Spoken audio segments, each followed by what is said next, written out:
Simon Westaway, welcome. So these cheap flights became available overnight. Have you heard any evidence yet about heaps of people buying them up?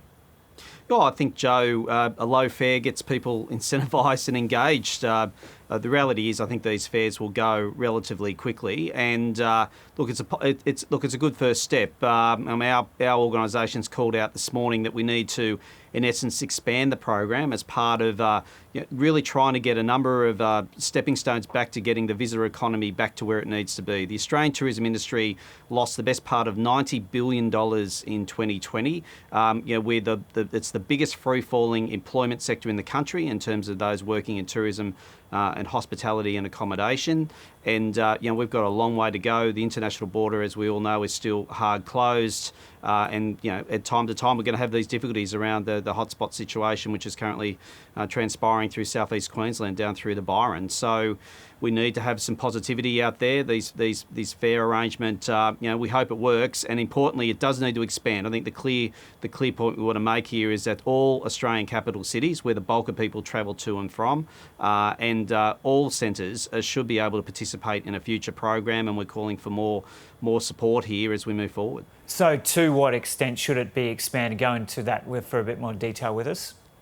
Yeah, well, I think that the key point is that our largest gateways of Sydney and Melbourne, not only are they the largest international gateways for those international visitors who are no longer here, but they're the biggest domestic gateways as well. I mean, some of your viewers may be aware that the Sydney-Melbourne air route is one of the largest in the world. It was best part of 9.5 million trips a year. It seems to us a policy miss not to be including capital cities as part of this package. Look, we welcome the fact that the fares are now flowing and that people are incentivised and looking to travel. We have to get the domestic tourism industry moving again. The reason we do, it's the backbone of this sector. It was a backbone of a once $150 billion sector, which lost $90 billion in value last year. Now, they are massive numbers.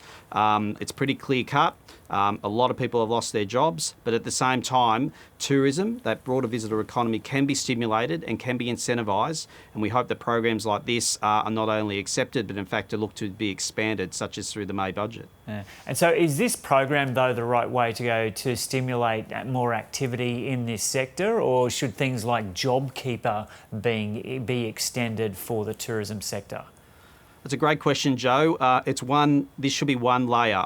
Demand driving has to be part of the recovery. There's no question about that. It's the tourism and visitor economy which has really had an anchor on it, while other parts of the economy are starting to move forward.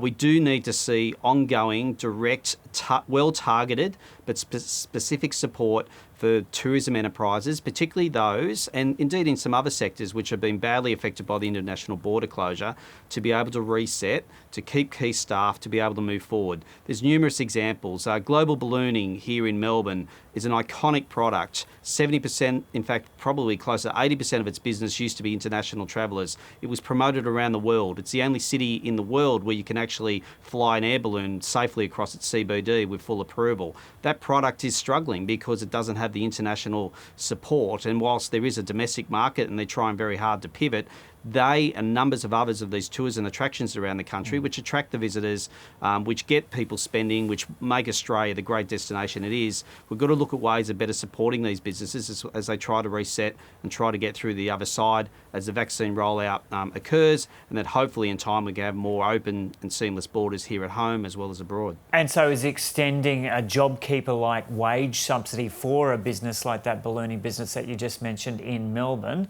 one of those avenues that the government should be pursuing? Yeah, absolutely. JobKeeper was a fantastic piece of public policy. It was very expensive public policy, and obviously had some aspects to it which people were trying to poke holes in it. But I don't think anyone can say, given how quickly it was rolled out, 3.3 million Australians were on JobKeeper at its height, and with the cut-off there last weekend, there was still a little over 1 million Australians which had coverage through JobKeeper. Look, we get it. at some point that we had to be moved on. But what we can't see is the tourism industry and other key sectors left behind just because other parts of the economy are moving forward. The visitor economy was once employing 1 in 12 Australians. 1 in 12 working Australians were working either through tourism, hospitality, accommodation or other associated services. I mean, there's a clear need for this industry, which has always been declared as one of the pillars, the future economic pillars of this country, to be able to stand up and move forward. Well, we didn't close the borders. We don't do the changes of the domestic border arrangements, lockdowns, hard lockdowns, partial lockdowns. Our industry is right in the eye of the storm here. We do need to look at a multi-layered approach. We think some direct targeted support to businesses. Maybe it's through a cash flow boost arrangement, one-off support payments. It was done during the height of the coronavirus pandemic last year. It doesn't necessarily need to be JobKeeper, but certainly a wage subsidy arrangement is certainly a really clean way of doing it, and we think it could be quite well targeted. Okay, Simon Westaway, we'll have to leave it there. Thanks so much for talking to us this morning. It's a pleasure. Thank you.